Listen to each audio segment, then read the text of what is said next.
Artcasters, we are the artists who talk about deep and wonderful art in which we are also listening to amazing techno music. I'm Joshua Kemble. I make these picture books that are very fantastic that you should pre-order. You can probably get these through Graphic Mundi, which is Mundi Graphic, as well as this, which is 2 stories. Not 1 story, but uns 2, right? Yeah, okay. So now I'm going to introduce my my co-host here for the Casters of Art, in which we make art with a capital A. I'm going to introduce the Scott Serkland of internet famousness. Yes, I didn't hear a word you said. I'm just vibing to the music right now, and I really love it. I love the book that you showed too. So, yes, I would like to also talk about my friend who really introduced Cory Kerr, and check out this really cool T-shirt that he got that you would probably see. Yeah, very fashionable. I got my own version. We should all wear them because it's very stylish, especially when you're listening to techno music. But right now I'm just got it on my headphones, so excuse me while I just, get into the music and the vibes. I am the artist formerly known as Cory Kerr, and I would just like to never be known by something as pedantic as language or words.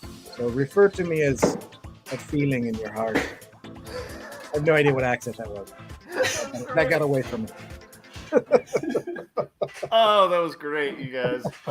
I think Jim is like sold on this new strange dance party version of Artcasters. He said it's the way the show should be from now on. Yeah, Jim, very much so. Do you want to explain why we went into that whole thing?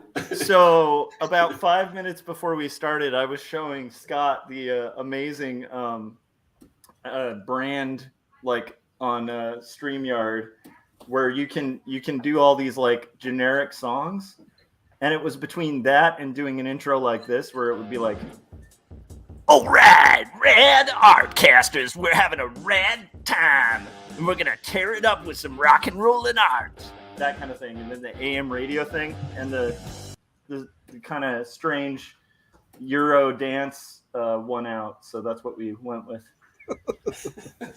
They really went all out. I'm sure that music, they paid a lot of money to some really high profile producers to make that. So yeah, excellent stuff. I'm sure there was some artist exploited along the way.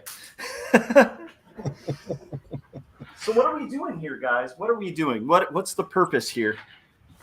Cory, your existentialist Werner Herzog type character got me questioning what we're doing here. what are we doing here? We are just filling time as we stare off into the void that is the universe, as our meaningless lives fill up with nothingness. And also we're gonna do another Q&A today. So if you guys have any questions you want to talk about, put them in the chats. We've got the list from the last time as well, and so we'll be going through some of those. Salazar Frank says filling the void, which now just seems oddly sexual, so we're gonna move past that. Staring into it is way different than filling it. Screaming into it, that's fine. Filling it somehow is weird. See, now I want to like riff on that and make like Werner Herzog sex jokes. Where it's like, yes, that is what she said about filling voids, So anyway, so we're gonna do that tonight. Before we do that though, you can find Joshua Kemble's stuff at joshuakemble.com. He's got several books available. You should purchase them. If you're down with Amazon, buy them on Amazon. If you're not down with Amazon, go to your local bookstore and or comic book store and tell them to buy them. And you can do that through Graphic Mundi. And what's the other one where you can get 2 stories? Where do the stores buy it from? So that is available through Ingram. Ingram, right. But you can also find it at a discounted cost on Amazon.com. Yes. And Scott Serkland, known world-renowned digi artist,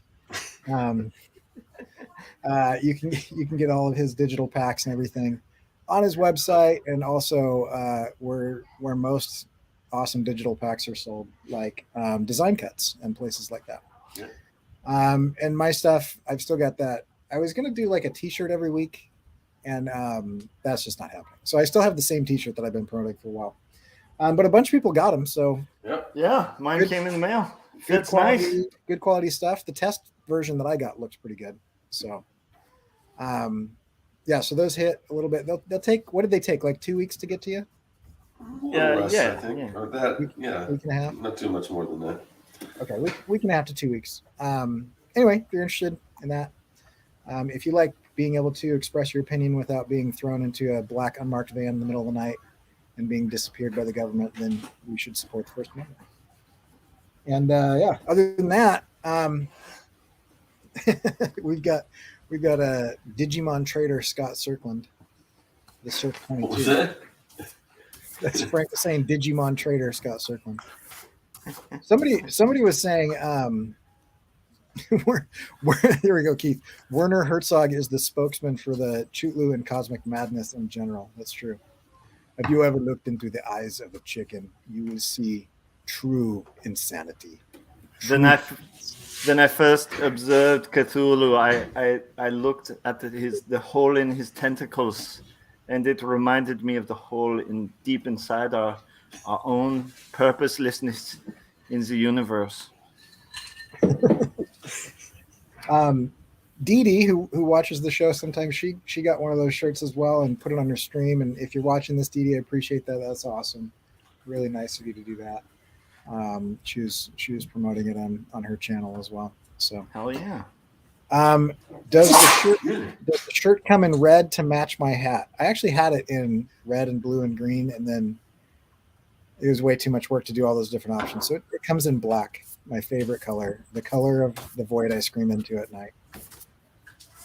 Sorry, Scott, that we didn't tell you that today was a hat day. Oh yeah, sorry.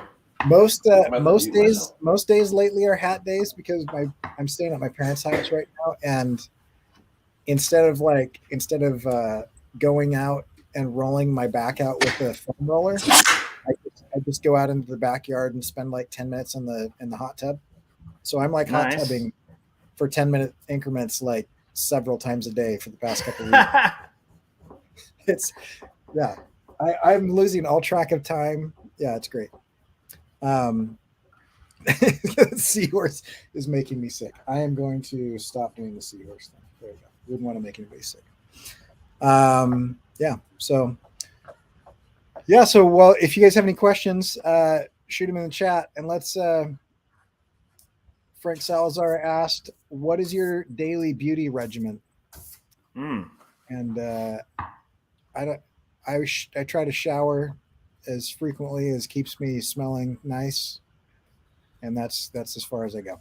So that's my daily beauty regimen. We did sponsors already. We did that. You said something about daily beauty regimen? Yeah, what's your daily beauty regimen? Well, it's not a daily regimen, but it's funny because I have been wearing makeup lately. When I was doing my video for the DIY thing, they've got a whole bunch of stuff. They checklist of things. Oh, you should do this and this and this. And one of the things was like to wear makeup when you go on screen, because for one, it actually helped, I think, a little, because it the lights in my studio, they just reflect off my head. So I kind of dulled it a little bit. And then I thought, well, maybe I should do that for all my videos. I'm like, no, I'm not going to do that. I'm not going to waste my time with that every time I want to turn down the camera. I do the opposite, and I cover myself in baby oil right before I live stream. and I have some really bright lights. Well, it adds up, like the forehead shine kind of can add like a nice extra light to your light setup. Like it's like an extra, yeah. Okay. Jim says, what is each of your favorite cities? Favorite is hard, but there is a city in Scotland, and I can't remember the name of it. It's actually more of like a seaside village. Is this the village that had like the crazy samurai killer in it? No, that is one of my least favorite places. I was in and around Glasgow, which is one of the most violent places I've ever lived for like a year. Okay. I was like attacked at least like once a week. Like well, I lived there. It was not fun. But there's on the East Coast, there's a bunch of little fishing villages, and there's one of them where most people still speak Gaelic as their primary language. They just never bothered to like learn English. And they just fish for a living. And so like they have like the best fish tacos and fish and chips. And I don't understand anything that anybody's saying, but they sound awesome. Nice. And I never was physically assaulted there. So that was one of my favorite places in Scotland. Yeah, that's a definite perk. Right. Yeah.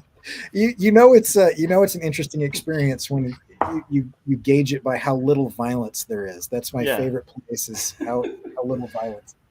I don't know. What do you guys think? What's a favorite city of yours?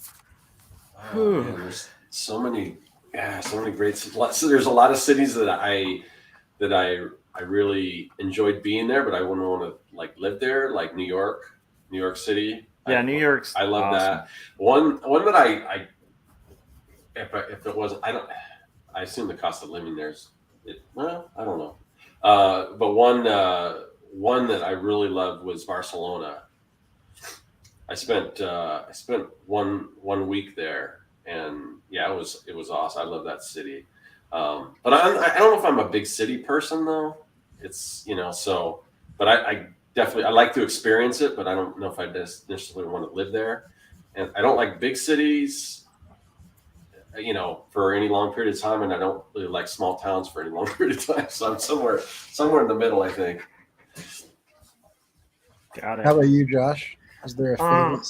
I mean, I love Long Beach because it's just like I love that city. I did my undergrad and my graduate program there, and have a lot of friends in that area. And there's just a real like cool energy to Long Beach, and like I like that it's like a big city, but it's also not like, I don't know. It's rough around the edges, and that kind of makes Long Beach pretty rad and unique. I really dig Portland, but I wouldn't want to live there. I lived there and moved back because I hated the weather. But there is like a real like awesomeness to the city, and the fact that at the time, the Portland I like though may not be Portland now, because at that point in time you could walk around like downtown at like 2 or 3 in the morning and be completely safe. It was just like a really cool, very nice like transportation too.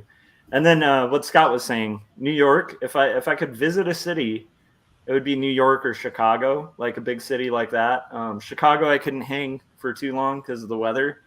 I just can't do like. Yeah, I don't like the cold. but I could do Chicago for a day, and New York I could do for like a good month. Because there's just this, I think Scott was touching on it, but it's like, there's like this energy when you're in a city like that, where it's like, it's hard to explain, but it's like when you're walking around a city that's that congested and like just has so much going on, and it's not quite like LA where it's all spread out. Like it's like you took LA and just compressed it. It like brings all this crazy energy. So when you're walking around, you feel it. It's a weird like electricity that I can see why people live there. I don't think I could live there, but because I like being able to park. That's what it comes down to. I don't think I could do a month. I've been to New York a couple times on business trips, and I'd stay for like a week. Yeah, and it is such a bizarre place. I'm just used to just much. Like I remember going outside. And we were walking around, and I'm like, I haven't seen the horizon in days. Yeah. It's just all buildings. Like, you have to, like, leave the city to see, like, the horizon. I'm like, I just felt like everything was closing in on me. I had some of the not weirdest, but I had some really surreal experiences in New York. Like, I remember I went to the New York Ukulele Festival one time, and the underground thing, tell the story. Bizarre. It's just like we ended up just jamming in this basement of this place called the Ukulele Mansion. It was just some mansion in New York owned by a rich guy who just was really into ukuleles. So like anytime a group of ukulele players came by, he'd just be like, yeah, here's the keys, you know, and we just end up in the anyway. It's like in the basement. I looked around the room and it was like 5 of the top 10 best ukulele players alive were like in the room playing with like me and a bunch of people who had no idea what they were doing. It was really bizarre. It's very strange. But yeah, I couldn't wait to get out. I think it's a fun place to visit. And then it makes me really appreciate the outdoors and seeing the horizon and like the sky and not smelling like urine and BO in the streets all the time. I also would say, but I think New York is overrated. Yeah, I mean, I would say like I love Los Angeles too, but like I'm so thankful I don't live in downtown. Yeah, especially at the age I'm at. Like maybe in your 20s that would be really fun, but it's like now it's like I just really like being able to go. I'm going to the grocery store to like get in my car, to drive to the grocery store, to park, to walk to the store to get what I need, and then be able to walk back to my car and drive home. I don't like having to go to the grocery store being like a 6-hour endeavor because parking's impossible and like and there's no spots, and then like it's impossible to find like your way back, and like you know it takes like like 2 hours to like get like a mile down the street. Like it's moments like anytime I drive in Los Angeles, I'm thankful I don't live there, because I'm like I would lose my mind after like a month of that. It's like, hey, I'm gonna just go to the park, and then it's like 10 hours later you get to the park, even though it's like you could walk there in like 20 minutes. I couldn't do that. Yeah, we I really like places where the number of miles away it is the number of minutes that it takes to get there. Yeah. Oh, it's 30 miles away. Well, that will take me 30 minutes to get there. Yes. It's 10 miles away. That will take me 10 minutes to get there. That's my favorite thing. But anyway, okay, we've got a really good question from Squatchy. So Squatchy, let me pull it up here. Squatchy says, is there any advice that you wish you had taken? And what advice did you take that you wish you had ignored? That's a great question, or two great questions. I can do an easy one. Here's advice that I feel like everybody in any visual communication thing gets told and then doesn't do at first until they get burned. Get half down and have a contract. Yeah. Oh yeah. I like that. I feel like so many people told me that, and then as soon as I was like out into the world, I'm like, of course I'm gonna get half down and get a contract, and then the first couple clients talked me right out of that, and I was totally fine being talked out of that and got burned like 3 times in a row. So that's advice that I wish I would have, even though I agreed with it, I still didn't listen to it until I got screwed myself. And I feel like almost everyone I know has that same experience. I don't know. Advice you guys wish you had taken? Man, it's such a good question. I'm drawing a blank, but I mean, some of the advice that I give people all the time, and some of the stuff I think you just have to go through it. You have to experience it, But like I just remember back when I was first starting comics and just redoing pages over and over again instead of and never getting anything done, never being productive because I never finished a thing. So the advice, the advice I wish I would have taken was, just, finish something, put something out, something small, finish it, put it out there, and then move on to something a little bigger and a little bigger and a little bigger. But, like I said, maybe people just have to go through that. Maybe you have to get burned by not using a contract a couple times before you realize, I should have probably took that advice. Yeah.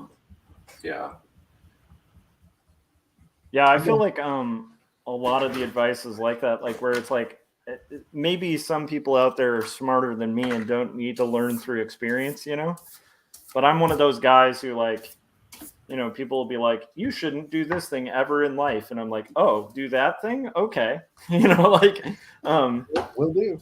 Exactly. So and then learn like, and then in the, you know, after the fact, be like, oh yeah, that was actually pretty good advice not to do that thing.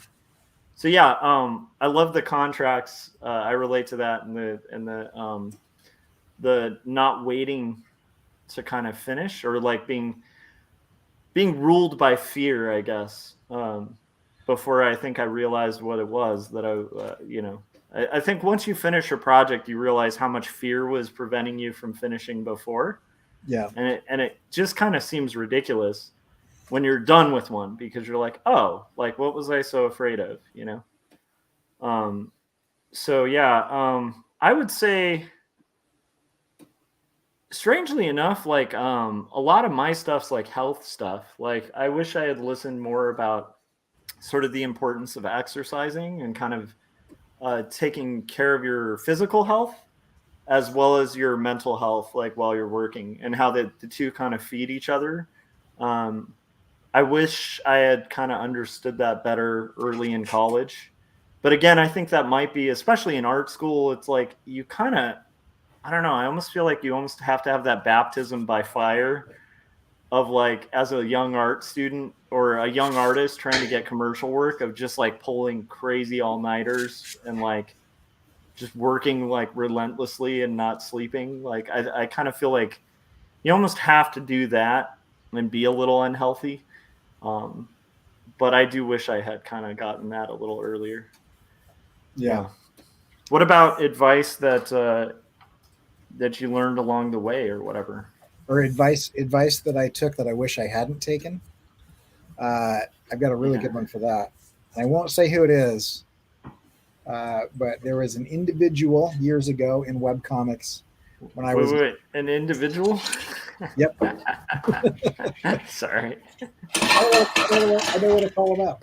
But it was horrible advice.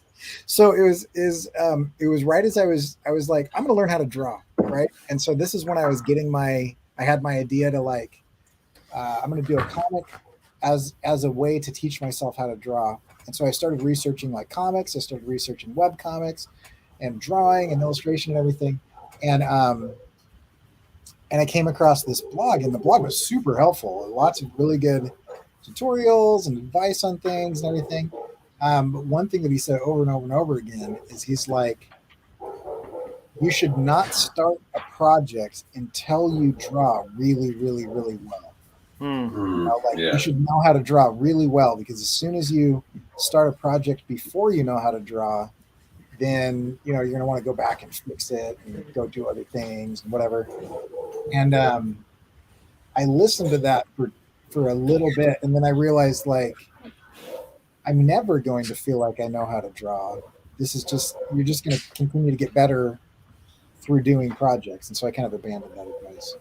And I'm glad I did, because otherwise I think it'd be 10 years later and I would still be working on, like, okay, now I'm going to draw 50 hands today. And I will have like no projects finished and nothing to my name other than I can draw hands and heads really well. Yeah, and the neat thing is, if you do sequential art for a while, you end up drawing like 50 hands and heads anyway. So yeah, you might as well do it in a project. Yeah, I think you should do both. Like, you should be working on a project, and when you come up on something, you're like, I don't know how to do that. Figure out how to do it. Yeah, that's one of the best ways. So that's some advice I took that I should. Do you guys have any advice you took that you wish you shouldn't have? Or I don't have anything specific, but there's a lot of times where, I'll have something, something I want to do, or a certain way I want to do something, and then I'll hear advice to the contrary. And it's a matter of me not trusting myself enough. And then I'll like, okay, well, maybe I shouldn't do it this way. And then you do it and you're like, no, you know what? I think I should have gone with my gut and just trusted myself and done the thing the way I wanted it to do. But sometimes, sometimes we don't, even if we've been doing this for a while and we think we have a pretty good understanding, or just, we're just like, oh, so many people are saying not to do it this way. Maybe they're right. And then you kind of lose faith in yourself. And then you're like, I should have just done it the way I wanted to originally. Yeah, I think that's a really good one. Oh, I thought Josh was showing us a page or something. Oh, sorry. I was cleaning one page, and now I'm swapping to my page that I'm going to ink this panel, hopefully, while we're all hanging out. I feel like that's a hard one, honestly, like with art. I feel like I've gotten relatively good advice. The pieces of advice that I guess, like, I wish I had kind of just listened less. Like, I think that I had some people early on who kind of were sort of unrealistic, somewhat like Cory was saying about like learning how to draw perfectly before you start comics. Or in this case, it was kind of like before you start working professionally, you want to like dot all your I's and cross all your T's. And I took that advice till my last year working on my BFA when I had luckily, one of my teachers is now chair at Cal State Long Beach, took me aside and was like, dude, you know, with the skill you have right now, you could be like doing that instead of the jobs you're doing to kind of pay your way through school. Like you could just be doing art and making like 3 times as much. And I was like, really? And he's like, yeah. And he's like, so he kind of set a goal for me to like, him and another instructor both were just like, I want you to send out like 50 query emails over the weekend and see if you get a bite, you know? Yeah. And it was one of the best things that ever happened to me because I didn't feel ready, but I think I think that was the advice that was lame. It's kind of like the thing that we were talking about with comics, where it's like if you're waiting for perfection, you're never going to finish a project. Whereas like the time you unlock like the ability to make comics is when you realize like, oh, that's how things get finished. You just actually trudge through it and finish. Like right. That's the big secret. And it's the same thing with like, you know, commercial art where it's like, oh, that's how people get commercial artwork is they submit it to people who could hire them. And then occasionally they get hired. Yeah. Like it's, you know, so I feel like I could have probably started that earlier. And then I definitely wish I hadn't delayed on like starting comics. Like I wish I had been completing like little diary comics or something like in high school. I think that would have been the ideal time to start, you know? So yeah. That'd be cool. I can say, I was just going to say, point out something in the chat. Is that what you're going to do, Scott? No. I was going to just tack on to that last question. Okay, really quick. Yeah. Frank asked, should I go chase waterfalls? And some person answers, yes, chasing waterfalls is fruitful, though throughout history, gnomes have hidden treasures in them. But beware, they are armed. Bring a bushel of mushrooms to distract them. And Frank says, or stick to the rivers and lakes I'm used to. And, yeah, I was going to say, I feel... Lakes are filled with fairies that grab and drown you, so bring scuba gear.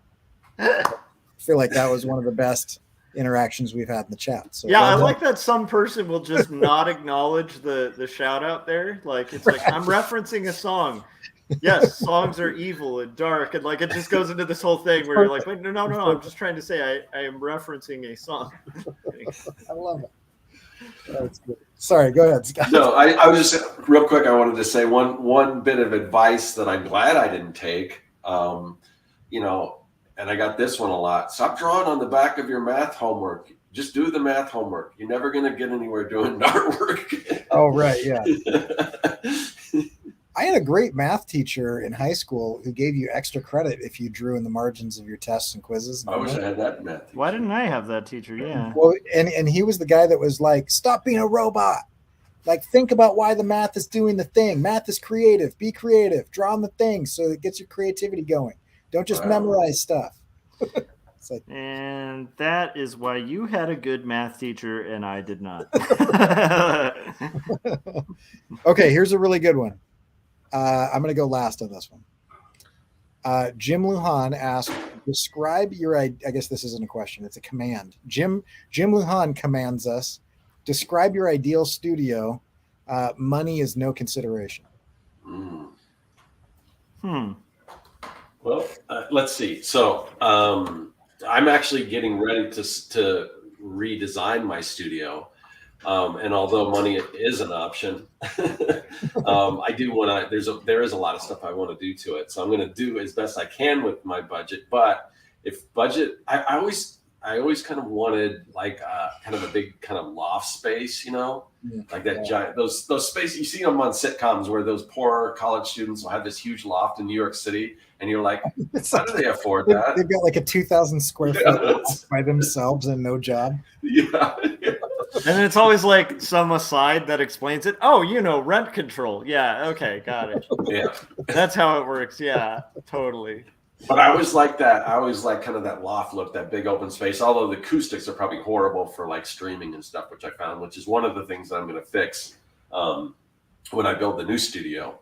Which just a shameless promotion. I will be chronicling that on my Patreon. So, kind of my ideas and as I sort of build that new studio and design it, which is going to be in that little room over there, which is a spare bedroom now.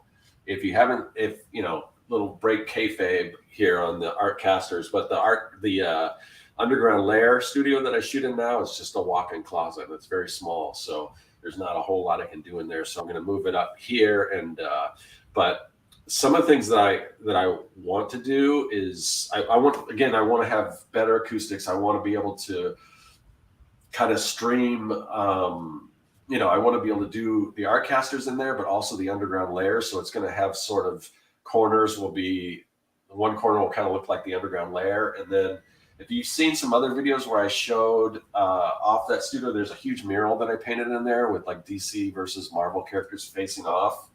So I want to have a desk in the center, and I want to figure out a way to put my computer setup sort of so I can swivel like a lazy Susan, so I can kind of move it around like one way and then do the Artcasters and move it around the other way and do like do the underground layer stuff. So I don't know, these are just some things I'm thinking now, but let's see if money, I don't know. I mean, it's just, a lot of it is just like, computer setup and I don't know what else. I mean, it's so digital right now. It's like, I don't know. I mean, I guess Cory's kind of got a cool thing with his studio where he's got all this original art. I guess if I had unlimited funds, I may get into like collecting original art and do stuff like that, put that stuff up there. But that stuff can get kind of expensive. That stuff's the best, man. Okay, I've thought about this way too much. Do you have a quick one, Josh? Because mine will be probably. Yeah. Mine's relatively short. I have two options. One would be like, I just want my studio to be Frank Lloyd Wright's Falling Water. That would be rad. Okay. Pretty easy answer there. I mean, who doesn't want a studio that has like a glass floor that is over a waterfall that you can then take stairs down and go into? And then the other version would be, if you guys have ever seen My Fair Lady, there is a character named Professor Higgins who has like this flat in London. And I want that flat. I want everything in that flat. I want that exact flat with the wallpaper and all the curmudgeon-y, like British pretentious stuff. That's my ideal studio. So yeah, there you go. It would be curmudgeon-y and British, and I'd probably have to wear like some kind of casual suit to like really blend in with the environment. I could see you with like a handcrafted wooden pipe, a big overstuffed leather chair. Yeah. Yes, exactly. And the neat thing is my son will be old enough to be in college at that point, so I'll be able to smoke a pipe in the house. Yeah, there you go. Just have that pipe smell wafting through everyone's favorite. The casual room. Anyhow. Yeah, I could see you welcoming people to Masterpiece Theater. Exactly. Totally. Yeah. Okay, mine. It's got some very specific requirements. I want it, part of it to be underground. Like, ooh, I like that. I've always thought of like burying one of those like large shipping containers. Like I looked into that a lot. I actually almost bought some land about a year or two ago that was like crazy cheap before everything started blowing up. So it'd be more than a year or two ago. It was maybe 2 or 3 years ago. I remember that time. And I was like, I almost bought some land, and I started looking into shipping containers and what it would take to convert shipping containers into like a livable space. That's right. I think we were talking about this a lot on stream at the time, because there was that like tiny home fantasy. I think we all probably had a point of like looking into, you know. Yeah, and I don't want to live there, but I do want to work there. So that would be fun. And I like the idea of it being semi-submerged because it's warmer in the winters and cooler in the summers, and like ground is a natural sound insulator, so I could just crank the music up and not wake my kids up or anything. But I'd still want it to be kind of close to the house. So I want to be able to like go there, but have it still be like in my yard. So maybe I have like an acre, you know, and it's like half an acre away, so that I don't have to commute, because I hate commuting. So that's one thing. Then the other thing is I want 3 fully exposed sides that are windows floor to ceiling, very close to water. I don't even care what water it is, but some kind of water that I can kayak in, so that I can just, like, leave my studio, kayak for an hour, come back, do some work. And really close to that, I'll have like a traditional sauna, like wood burning stove sauna, like that. And then inside, like almost no walls or pillars, just a very open space with my workstation in the middle, and like almost 360 degrees worth of like workstation. So kind of like a Bond villain's lair. Yeah. At the spinning chair and all the controls and everything. I want like a Cintiq digital station. I want like a messy kind of sculpture, crafty screen printing, whatever. And then I want good call on this screen printing studio. That's smart. Yeah, and then like a really nice old school metal architect's drafting table. Not like the cheap press board that they have now, but the ones that are like made of metal, so that you can throw like magnets on them and stuff. And then have it be like fully articulated so that I can lay it down and stand it up. That would be my ideal. And then completely wired for sound, and 3 different projectors, so that no matter which station I'm working on, I can have a movie on in the background. That's my totally realistic studio situation. I need to add a few things to mine.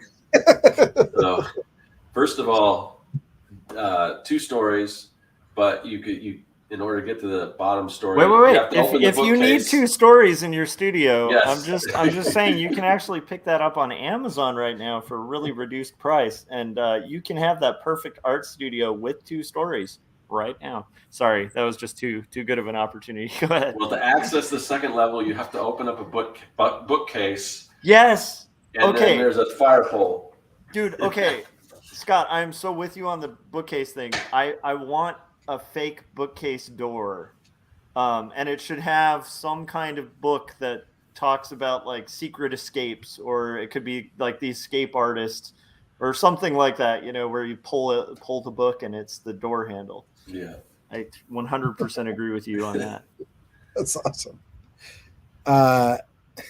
Keith is going to bed. Good night, Keith. Yeah. Bye, Keith. I forgot one. I'm stealing this from Ready Player One.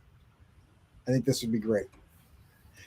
I can only exit the studio after lifting weights or running on a treadmill. Like, it locks me in until I do that.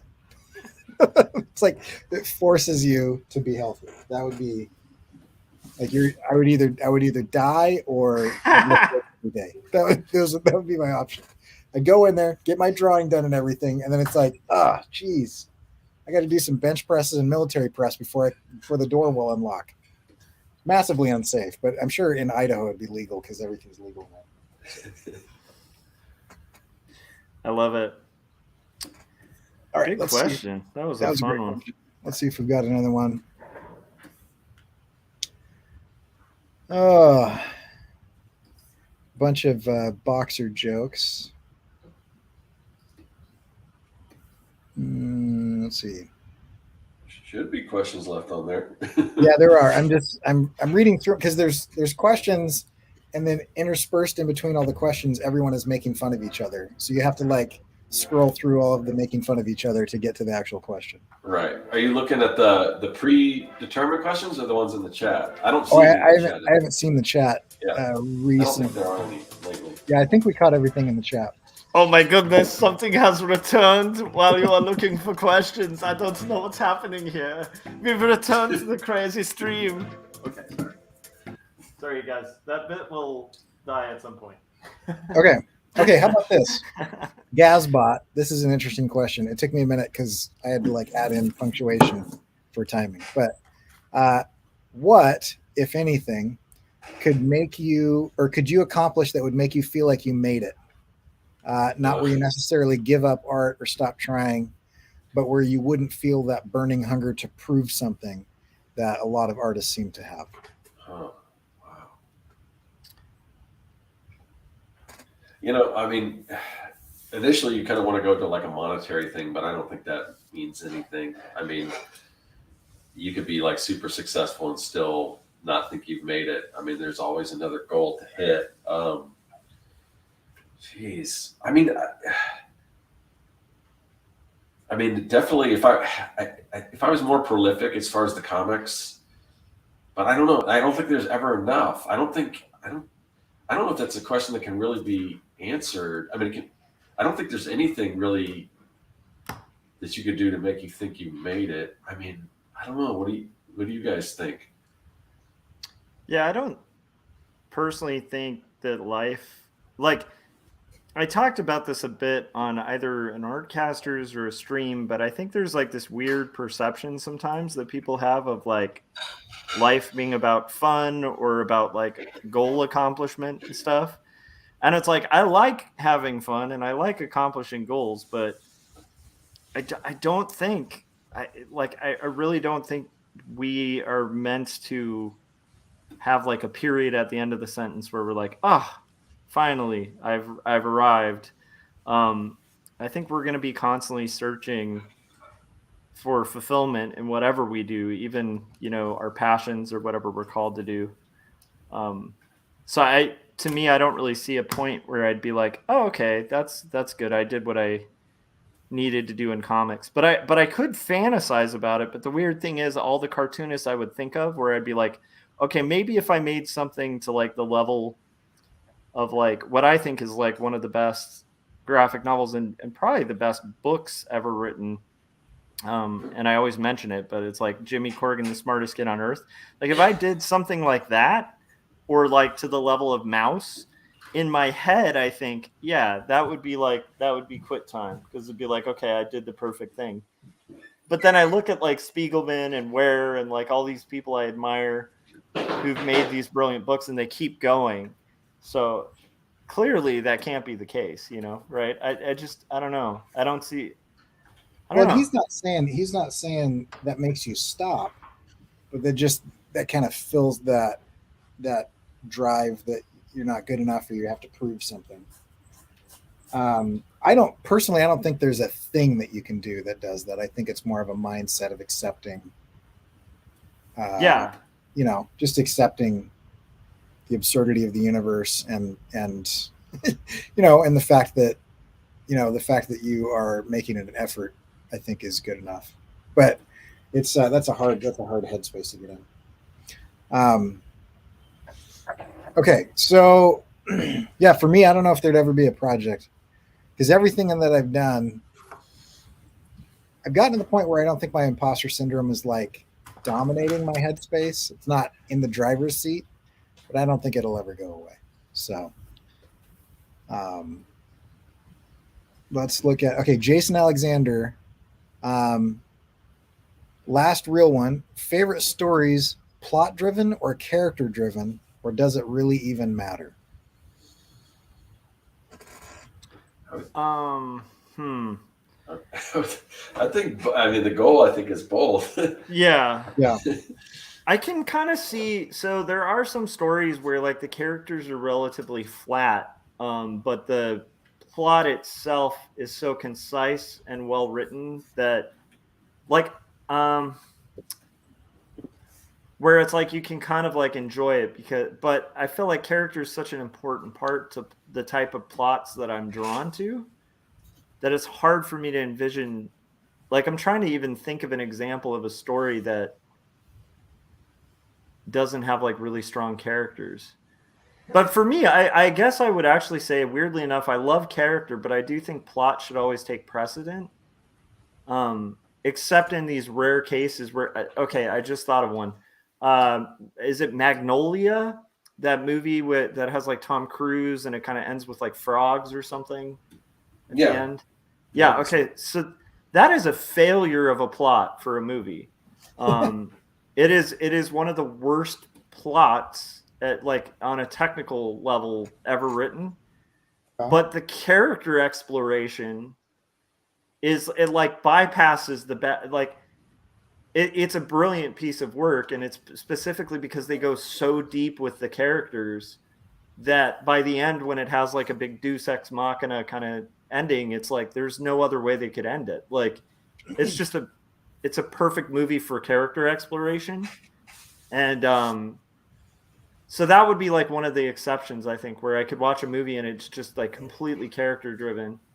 Or I guess like I like Catcher in the Rye, and that's very character driven. It just basically follows Holden Caulfield as he walks around New York, having a nervous breakdown. So it's like, but I do think like, yeah, I guess I'm just in a long-winded way agreeing with what Scott kind of chimed in with at the beginning. I think you can have, you can have a great story that's mostly plot driven, or a great story that's mostly character driven. I think the goal is to have both, but that doesn't mean that you can't have one or the other. But if it's gonna go one way or the other, it has to. If it's gonna be more on the side of character and not so much plot, the characters have to be super strong, and vice versa. Yeah. So I've got an example of one that is there are almost no character. Well, and it depends. Contract with God, the Contract with God trilogy. There's one of those books that's about a neighborhood, and it's like the buildings and the streets are actually the characters, and you get these little vignettes of like people, but you start to read it and it's fascinating. It's really engaging. Obviously it's Will Eisner, who's like, one of the best that's ever lived. But then at the end you're like, oh, you know what? That was actually more about these bricks than it was about like the people. And that was a really good one. But yeah, for the most part, I think it's really hard to do something where I relate to something other than the characters. So I'd say I'd go character driven, I think is. Even to the point where I was watching Big Bang the other day, and they were having that argument. And the whole time I'm like, oh, you guys are completely missing the point, where they're saying that Indiana Jones had no effect on the Ark. And it's like, or Raiders of the Lost Ark, if Indiana Jones wasn't in the movie, it would still play out the same exact way. Right. All of the events would be exactly the same. And that is true, because the Nazis still would have found it. They still would have whatever. And then they would have opened it. They would have gotten to the island. They would have opened it. They would have died. Everything would be the same in that. But the point of that story is actually character driven. He starts not believing in magic and the supernatural, and ends by saying, you got to close your eyes because there's about something, how he believes in it. And so it's actually a character arc, and the events don't matter. Right. I mean, they matter, but he doesn't affect them, but they affect him. And people relate to that story because of the character arc. It's kind of like the Death Star blowing up. We don't like the Death Star blowing up the first time because it's a cool explosion. We like it because it's the completion of Luke's character arc, where he finally decides to trust the Force rather than trust, the machines.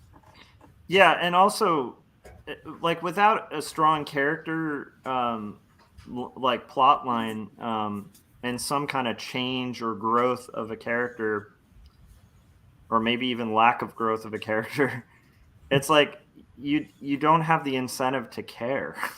Yeah.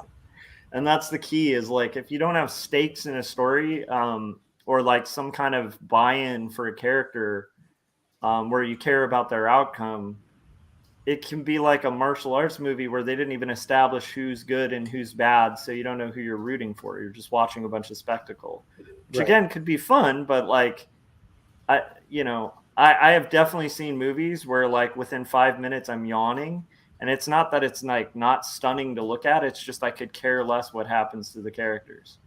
That's how I feel about every Steve Vai song or any other person that somebody calls a guitar virtuoso. Yeah. I'm like, okay, yeah, that is technically amazing, but also extremely boring. Yeah, I think what made it fun when somebody like Hendrix did it is like he brought a little flavor and rawness to it, and there's a story to it. Yeah, there was still like good lyrics and good, it wasn't. Yeah, there was personality. There was the humanity of it. Yeah. Whereas I just feel like I watch some people and I'm like, well, that felt like a 25-minute guitar solo. I'm surprised it was only 7 minutes. But... Yep. It's like looking at the same, like if all three of us, I have this suspicion, if all three of us were given like toned paper, Prismacolor pencils, and like Copic markers, and we were told to like draw the same picture, do it picture perfect, start with like black and white tones with Copics, and then render as lightly and perfectly and pass over pass with Prismacolor pencils, like this perfect rendering of whatever photo. I guarantee we'd probably have the same art by the end of it. Like, I think it would be hard to tell the difference between Scott, myself, and Cory's version of that, because that's how boring technically proficient art is. Sorry. I have an assignment like that, and I people ask me like, is there a point to this? I'm like, yeah, the point is you learn the software really well. Yeah. That's the point of it, is to push your technical proficiency, but you don't want to do this for a living. No, this is, you want to, but we need to get to a place. I love anything like that is bound to be automated. Yep. Sorry, go ahead, Scott. Oh, I didn't say anything. Oh, okay. Sorry. I thought I kept cutting you off. No. Frank says it's a character arc with a. Wait. Hold on a second. Wait a minute. Hold on. We gotta get the drum roll on that thing. All right, here we go. All right, guys. Frank Salazar described what we just talked about. It's a character arc. Is that your like top 40? That's his morning zoo. That's my like zoo radio. Who's the like, dude? Hey. This is Casey Kasem. Oh man. Okay, let's see. We've got several people asking a very similar question. Favorite artists? Oh boy. Yeah, there's so many. I don't know. Do you want to say? Should we start throwing out some suggestions? Why don't we say? I think like I could go. I'll start off with favorite. I'm gonna break it down. I'll start off by. I want to make it easier too by saying like every time this kind of question or the like hypothetical, which 5 people would you eat dinner with or whatever, Yeah, right. It is thrown out. It's easier if you just say today. I think that's a much better premise, right? Because it's like tomorrow, your favorite might be different. Sorry, right. Scott, go ahead. Yeah. I mean, as far as I'm just talking about art-wise, not necessarily if I want to hang out with them or whatever. Yeah. Right. Yeah. Although maybe I would. Some of them could be jerks. I'm not saying that about any of the artists that I'm talking about. I'm just, right. Yeah. So as a preface, Scott is saying all these artists that he's going to list are complete jerks. That's not true. I have met some of these artists and they are not complete jerks. So I'd say I'm just going to throw out a few comic book artists because there's so many different disciplines and things. Before I do comic book artists, I'll say overall, probably my biggest influence, the one that I really just am amazed by more than anyone, is Jim Henson. So, I mean, he's kind of like my number one. I've got a big portrait of him up here above my desk and everything. So definitely Jim Henson. But going into comic artist, I would say Art Adams might be my number one. I mean, you're going to tell the difference between, I think, the three of us, between who we pick. But Art Adams, George Perez, John Byrne. I mean, I come from kind of that era, those comic book artists in the 80s. I think a lot of people, it just kind of, when you started getting into comics, so a lot of people that started collecting comics in the 90s are going to go directly to the Image guys and stuff like that. So, but those three comic book artists, as far as typical, I mean, as far as traditional, as far as superhero, that type of thing. And then of course you can go off into like Sienkiewicz and Wrightston and stuff like that. And then you can, even go back further, and like, of course, the Mad Magazine, let's see, like, Mort Drucker and I can't think of his name. Kurtzman, Spain Rodriguez. Wait, right. not Spain Rodriguez. I think I know who you're talking about. He's got a southern accent. Well, of course, Sergio Aragonis, but why am I not? He did stuff with EC Comics. Like, why am I drawing a blank on his name? He's this like Southern gentleman artist. You know who I'm talking about? Oh, I think I do, but I'm blanking too. I'm totally blanking, and he's like a legend. He's so awesome. He's the one that draws the gnarled up hands, and he's so good at doing horror and humor. And I can't believe Bernie Wrightston.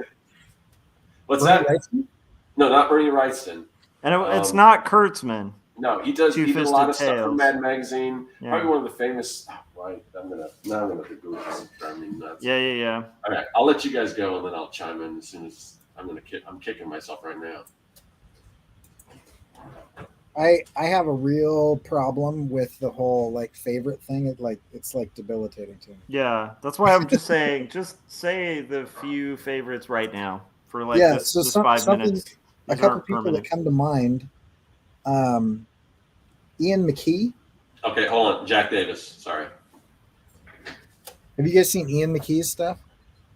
No, but that's really close to my favorite musician. Adam Moore put it in. I didn't even see it. I didn't have to Google it. Adam Moore put it in there.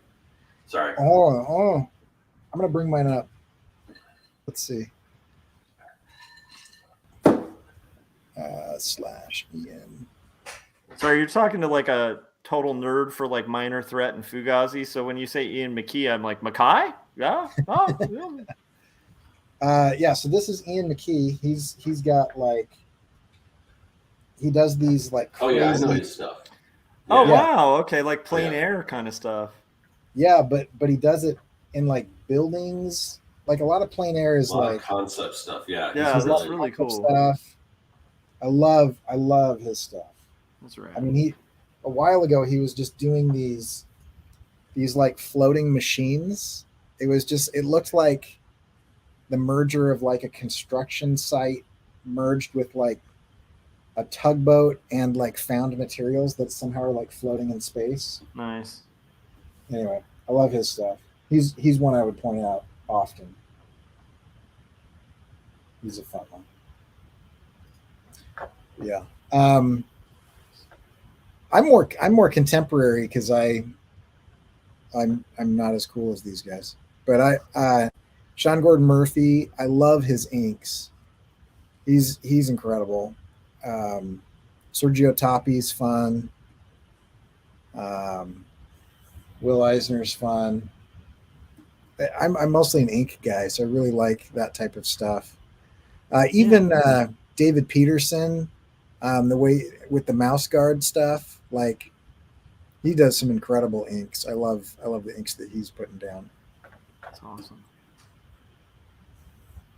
Yeah, I don't know. I could keep going. There's a couple animators that I've really enjoyed recently. There's a guy. Oh, what is his name? Let me find his stuff. Yeah. Tony Babel. Have you guys heard of Tony Babel? No. He does stuff like this. It looks like 1930s stuff. Oh yeah. Oh, that's I think awesome. you showed me his stuff before. I think I probably have because I talk about him all the time. Yeah. But like, I love the stuff that he produces. It's just so good. Anyway, I really like Tony Babel. Oh wait, yeah, you've shown me shorts by him. Those are so good. Yeah. Oh yeah, he does. I think he's got a short called like Two Kings. I can't remember the name of it, but it's about this creature that's running around trying to get this crown, and it's pretty good. He's great. There's one more guy. What is his name? He does all these Star Wars animations. I'm blanking on his name. It'll come to me in a minute. I mean, there's so many different art. Like then you can go into like poster art and like the Marvel guys and stuff. I mean, there's so many. I mean, I can't do justice to the number of artists that I love and that influence me and stuff, or that I just appreciate. You know, there's I feel so like many. Yeah, because then it's like, are we also going to bring up like classical artists? You know, like because then it's like you kind of want to get into like Albrecht Dürer and like Da Vinci and like Rembrandt, like I don't know. I think sticking to cartoonists might be the best. Just to Daz Tibbles. Nice. Oh wow. He does a lot of the same style of animation. That's amazing. It's all puppet animation, but he's like light years ahead of me. Wow, that is cool. That is really cool. Same guy does this. Jeez. I have stolen so many things that I've seen him do. Just he's incredible. Wow. Awesome. He's doing all this Star Wars stuff lately.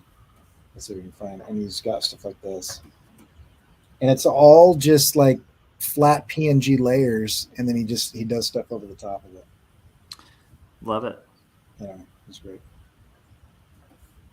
That is redness. Am I missing any questions in the chats?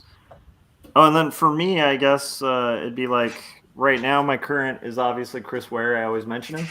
I think he's easily the best cartoonist around. I really like Derek Kirk Kim's work a lot, and I'd encourage people to check out like Same Difference and other stories by him. I feel like Jason Lutz is, for current like contemporary cartoonists, I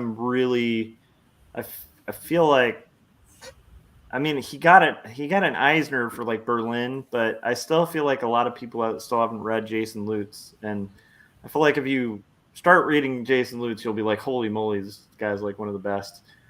Kevin Huizenga. There's a lot of guys that like really inspire and influence my work. I love Craig Thompson's art. Like, I think he's a really good artist as well. There's just too many. Daniel Klaus. A lot of the indie guys like R. Crumb. Yeah. Scott, you were right. This will end up being just a list for the rest of the day. For all names like R. Crumb, Spain Rodriguez. We start just going backwards in time. It's like Winsor McKay. I mean, I love George Harriman. I have a tattoo of Crazy Cat on my arm because I love George Harriman so much. And also, I just love that he can draw like so effectively a character that he like almost scribbles it, and it's just completely readable. But it's so loose the way that he draws. It's great. Crazy Cat. Yeah. There's what was I just thinking of? And then Jim Lujan would, I'd say, have to be all of our favorite artists. I think that of really, if it weren't for Jim Lujan, I don't think any of us would be doing art. I think I'm contractually obligated to say that. So. Yes. We could keep going, but yeah, that's there's a lot of good stuff. Wow, I'm forgetting her name though. There's one that she's drawn Batman and Catwoman. Before that, she did Lady Killers. Yeah. Joelle Jones, man, she is like. I'll go back to Gazbot's question. I think if I just drew one person with one facial expression that matched the level of mastery that Joelle Jones does, I think I could be like, I've got it. I've reached it. I'm there. She's just, yeah. Yeah, also her pattern work, man, is like, yeah. I mean, she's got such a fluid and loose gestural posing with like an exact precision of inks. And then you look at like the background and it's like, holy crap, she has like one of those like Hearst Castle ceilings that's in like vanishing perspective. And it's accurate and it looks amazing. And you can tell that it's not a pattern that she just like slapped on there with a computer. She hand inked the whole thing. Yeah, she blows me away. She's great. And then it's funny because it's like, I mean, we haven't even cracked into like kids book artists, you know, or like Mary Blair, like, I don't know, just there's too many. There's too many. Yeah. Too many. Yeah. Okay. I don't know where, I can't remember who said it because I've been scrolling around here. Podcast to listen to about art. About art. Big Illustration Party Time. Yeah, that was still around. I remember those guys. Let me think about it. See if something comes up. For a while, you could still find that, right? Is that still available anywhere? No, I wish it was. I'd be listening to it. No, it's not. But somebody was asking about art podcasts, and I thought we should mention the Casters of Art, which is the show you are watching via easily the best resource out there. I like the long awkward pause because I have to turn it off. I love that, like, it's like background music, but it's still like doesn't kick in right away. So there's like a lull at the beginning of every one of those tracks. I can go through. I'm just going through my podcasts.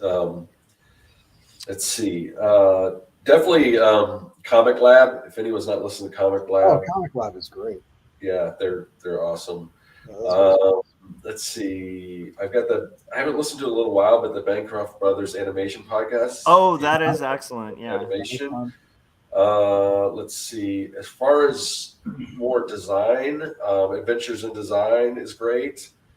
The Honest Designers is good. Let's see. There's one I listen to it every once in a while. The Art Marketing podcast I listen to. Let's see. What else? I'm trying to think. Creative Pep Talk is fun.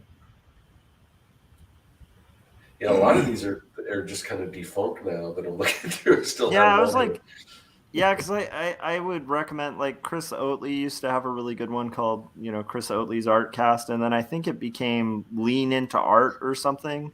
No, that was Wings. Paper Wings, sorry. And then Jersey had Lean Into Art and Art and Story, which was an excellent resource.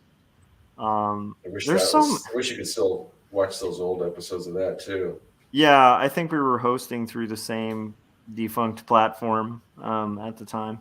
But you know, like, I also I feel like this might just be me, but because I'm working on art all the time and then I do art professionally during the day, it's like I like to feed my mind in other things than just like art stuff. And then if I'm going to listen to art stuff, I usually listen to stuff in our community, you know. So like Jeremy Burley, you know, like Gaz's blogs are always super fun. Gazbot. Yep. Although be careful, if you watch his channel, there's a lot of Power Rangers. I'm just saying. Oh, another one that just started updating more that I've been listening to is Roberto Blake has a podcast called Create Something Awesome Today. Oh, that sounds rad. And he's got it's kind of long form and he just kind of talks and stuff, but there's some really good stuff in there about the business of art and stuff like that. And he did one on NFTs, which is a really good. If you watch that, what was that video that went viral that you were referencing, Cory? The line goes up. Yeah, the line goes up. So if you want a kind of a good bookend, like two different perspectives of that, listen to Roberto Blake's episode on blockchain and NFTs and all that kind of stuff. It's really good. Yeah, that sounds great. I love this. I like an NFT showdown. No, I'm just kidding. Sorry. I'm gonna abuse the heck out of that. We're gonna have to make a rule, you guys, when we're doing the Artcast that I can't press the buttons. I'm allowed to press the buttons. Oh, can I? Dang it! This plugin isn't working. There's 2 Artcasters. There's 1 NFT. Who will come out as the victor? Find out next week on Artcasters. Sorry. Can I move this? There's an AM radio host in my soul. Sorry, you guys, I'm kind of derailing these. I don't think we can derail this conversation. That's true. That's true. The rails. It started without rails. It cannot be deed. Frank says he's partial to the Taraco Creative Cast, which is good. I guess I wasn't listening. I was only listening like podcasts, not necessarily live streams. Yeah, there's a ton of great. No, it's not working at all. There's a ton of great things when we go off the rails.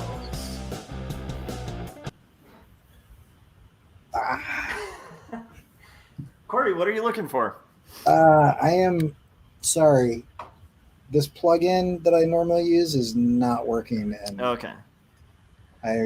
It's like one of those things that I have to just make weird noises in frustration. Understandable. So, what other, like, for me, like, there's so many great podcasts that aren't like art related too, that I think are like really feed my creativity. Mm-hmm.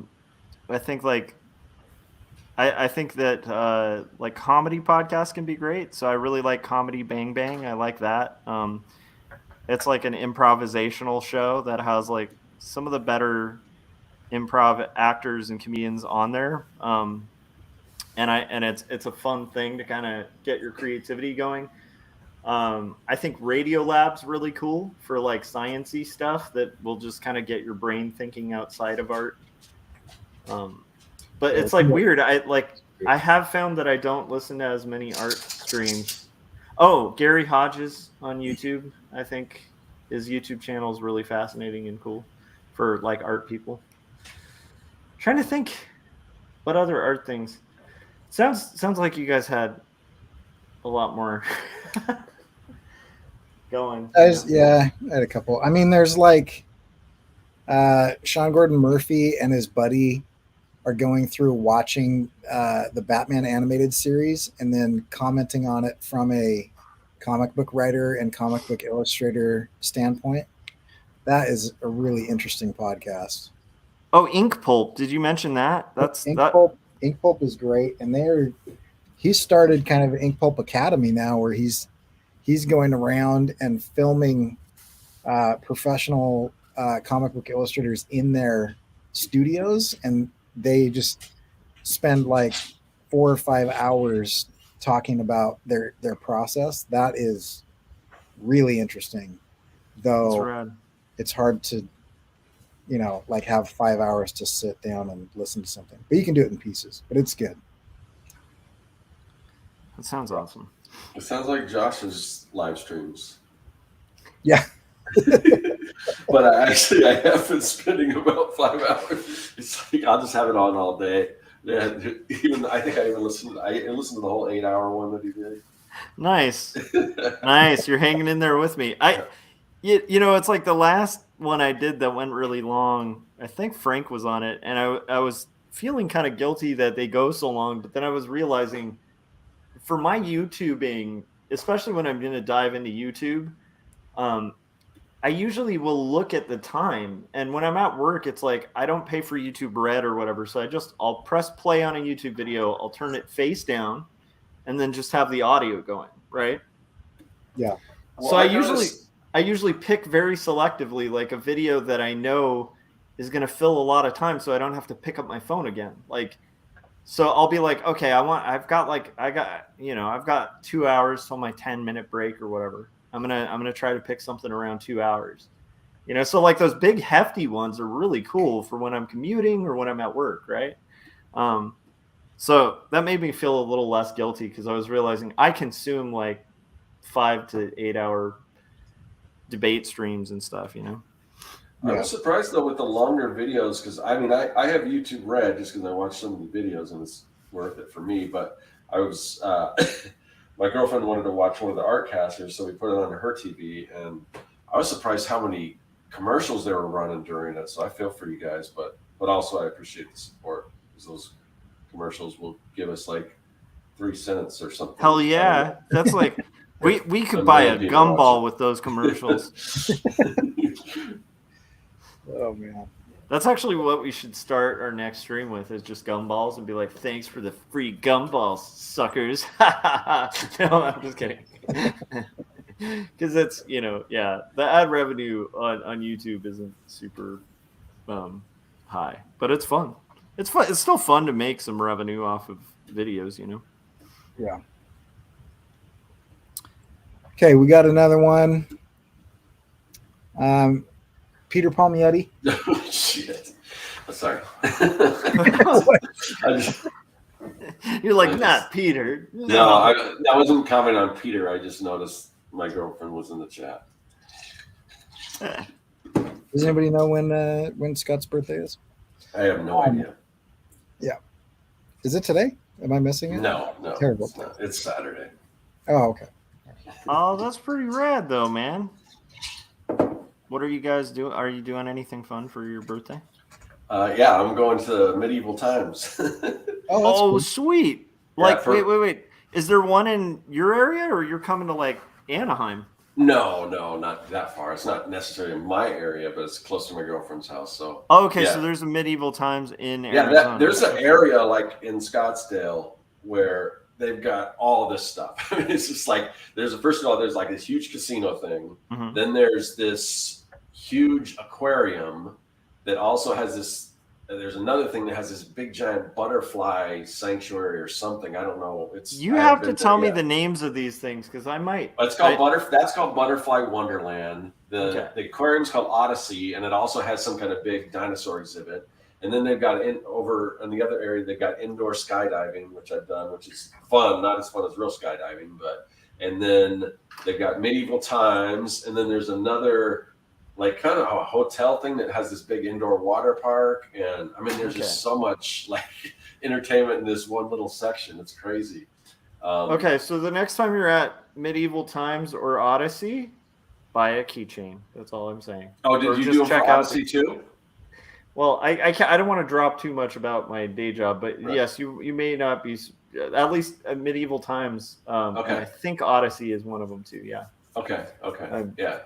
It's funny, we do so many resorts. I often will forget the names until somebody mentions the name, and then I'm like, oh yeah. Or I'll be like, oh, that's not our thing. Yeah. But in fact, there were a couple kind of towards Cory's area where I'd be like, have you ever heard of this place? And he's like, oh, that's huge here. You know, like, so yeah, but anyhow, yes. Medieval Times is fun though. So you're going to get some mead and. I don't know if I like mead. I'm not. Hopefully they have like whiskey there. I don't know if they do, but. I'm sure they have some liquor. If not, I'm sure they have beer. But, you know, get a flagon of beer. And I don't like beer. I don't like wine.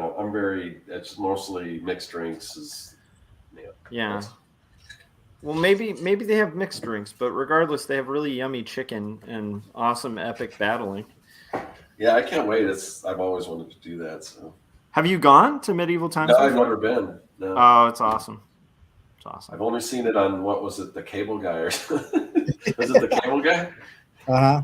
Yeah. I feel like that's an underrated movie. Like, I think that movie's incredible. I've been to a Renaissance festival, but I haven't been to Medieval Times.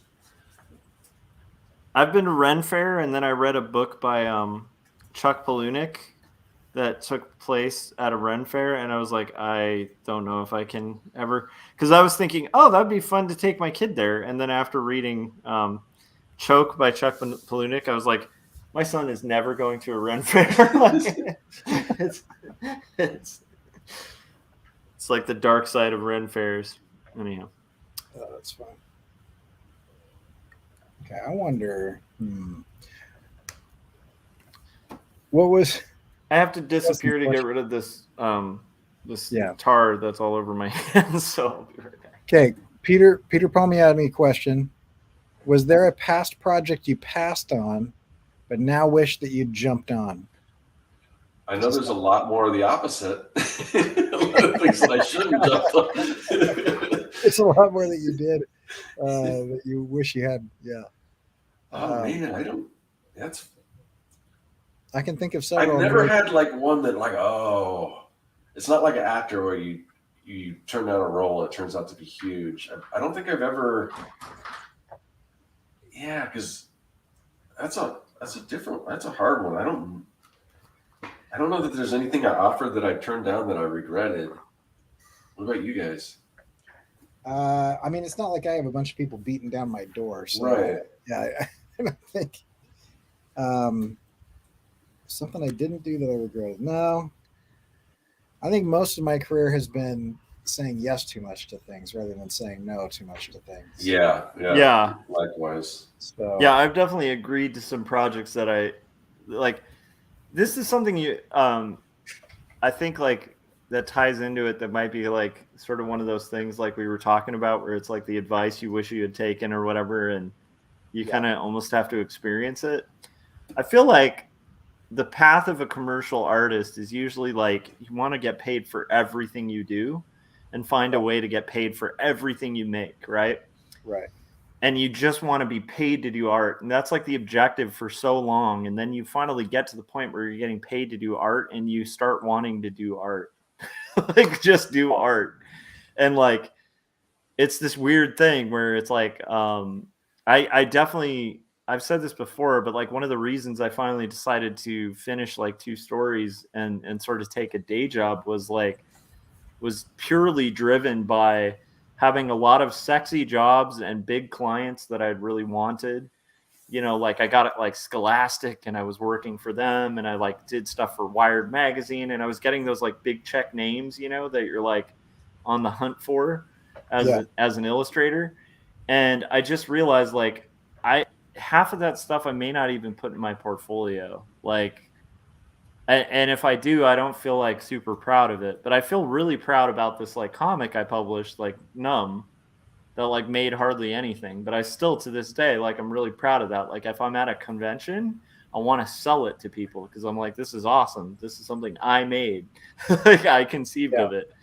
And so like, yeah, I definitely I think I have regrets in that sense, but then I don't know, you guys could probably tie this in too, but there's also this weird convergence that happens as you get older where you start seeing these like trickling paths where everything starts connecting. Like the skills you pick up on like jobs you kind of maybe regretted, you suddenly are using on your own personal work and for your own personal branding, or like the experience of working with a tough client.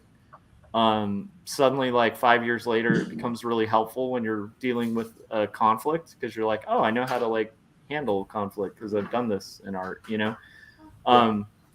So it's like, I almost wouldn't want to say I regret those things because you learn like all this really valuable stuff through the bad stuff and all these weird skills, like even cashiering. Like I hated cashiering as a job, and there's like customer service skills that I learned like working a cash register at a gas station that I apply today as an art director.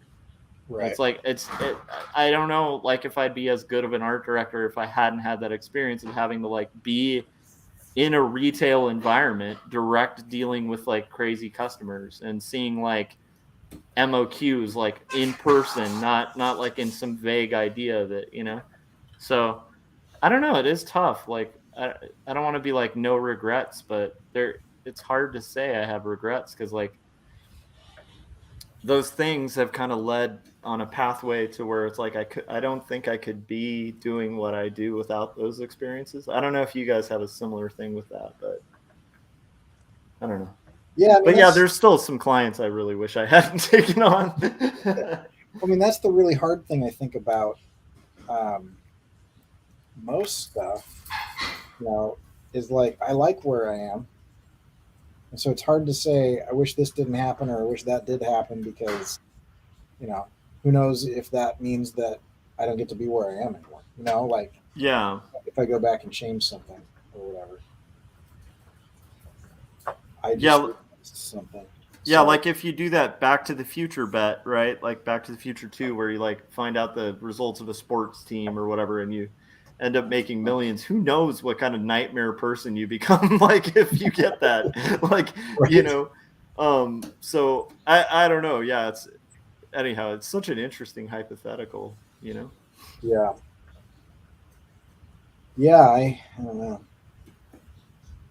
I don't know. See, I don't have a good answer to that one.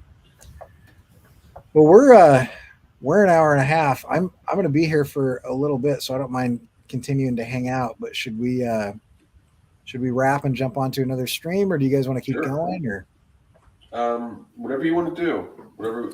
Probably wrap and go on, because I mean, we like to keep the Artcasters to run an hour and a half.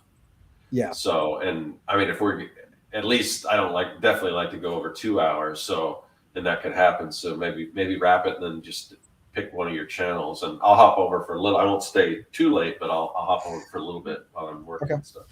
Cool. Yeah, I can hang for a little longer because I'm aiming to finish up this panel. cool. All right, so that was our Q&A. Corey? Did you still have questions, or did you get through all the ones? I think I got through. Not to answer them now, but if there's any more, we can add to it. There's probably some more. I didn't do this in a super organized way. I kind of just kind of scrolled through. I mean, there's some interesting stuff like, why do you all think a lot about why you need to create? Are you reluctant, adverse into digging into that? You know, that type of thing. There's some interesting stuff like that, but I kind of just skimmed around. I think there's still some. Yeah, let's hold on if we have any more, and then, and feel free, everyone, ask more questions, because anytime, I mean, the thing, little inside baseball, sometimes it's hard to get guests on this because we do it so late, especially people, because you have to imagine people are on the East Coast or whatever, so a lot of, every once in a while somebody will back out or whatever, and we need to have a backup plan, which is that these Q&As work pretty well. So don't be afraid to send questions or whatever, and we'll collect them or whatever, and and just so we have some stuff to go off of. So yeah. All right, who's gonna be the dance pop intro to our extra? Because we have to end it how we closed it, and I want someone else. You did pretty good, Josh. I'd say you break it up. Yeah, it's hard to beat. I can't do it without you kind of setting me up. All right, let's see if we can set the pace here, you guys.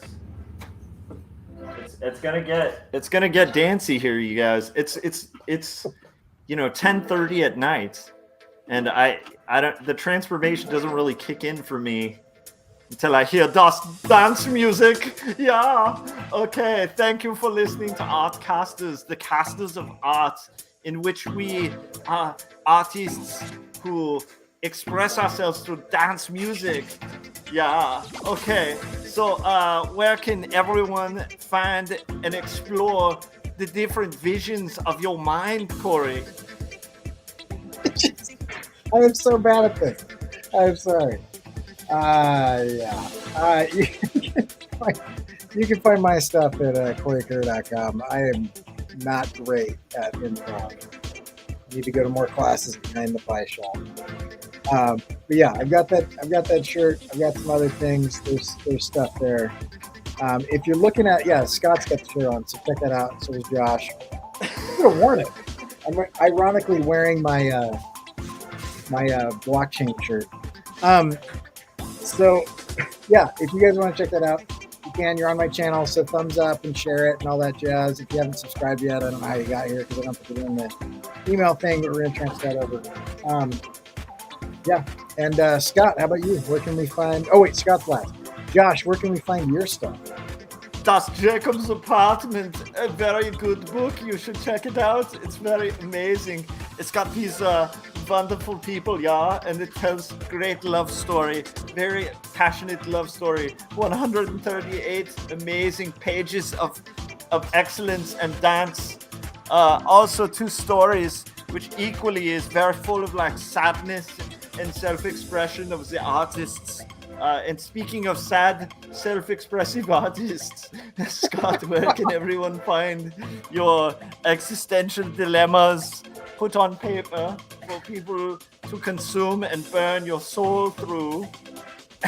Yeah, I'm so glad you asked me that question. You can find my work at serkworks.com. And also, just to let you know, on my YouTube channel, I just put out a new video. It is called Kids Can Make Comics. And if you have kids that wouldn't make comics, it would be great to just check out that video. And know that there is a link in the description to join DIY.org, which is a fantastic website for kids. It's perfectly safe for them to have fun and experience the arts. So definitely check that out, because you can get a great discount of 50% off for joining through that link. There's an affiliate link in that video, so definitely check that out and watch my new course for kids on how to make comics. It's called Creating Comics, and it's beautiful, so definitely check that out. And also, I just wanted to say, this Artcasters show, we do this show every single week, and right now, even though it's not live, you can check out, or if you would like to, you could sign up for our mailing list. And as soon as we get the mailing list going again, you will be on that, and we will alert you about new videos. Because we do this show, sometimes mostly it can be on Thursdays, but we might just at the spur of the moment want to do a dance party right on a Wednesday night, and you wouldn't even know about that unless you were on a mailing list. So maybe you didn't know about it now, and you're watching this in a replay because you couldn't check it out in the live, as it's happening live. But we want to rectify that by you joining our mailing list, and we don't spam you or anything crazy like that. So just do that. There's a link in the description. You can join our mailing list, and we will alert you whose channel we're going to be on what day and all of this good stuff, because we party every time we come on. Yeah, very big party time. Thank you so much for joining us in our crazy dance party. We're so crazy, yeah? All right, we'll see you next week. And by the way, I just wanted to mention, Scott, your guy was becoming Arnold, and I love it. I love it. Anyhow, it's amazing. All right. Yeah, We'll you see guys you are guys both next- way cooler than I am. All right. Yeah, we'll catch you guys next week. And I think we're going to jump on, Josh, do you want to jump on my channel? That's right. We're going to be going on Cory Kerr's channel to do a live stream. Streaming live from 9/5. Okay, so we'll be back on my channel in a few minutes. So we'll catch you guys later.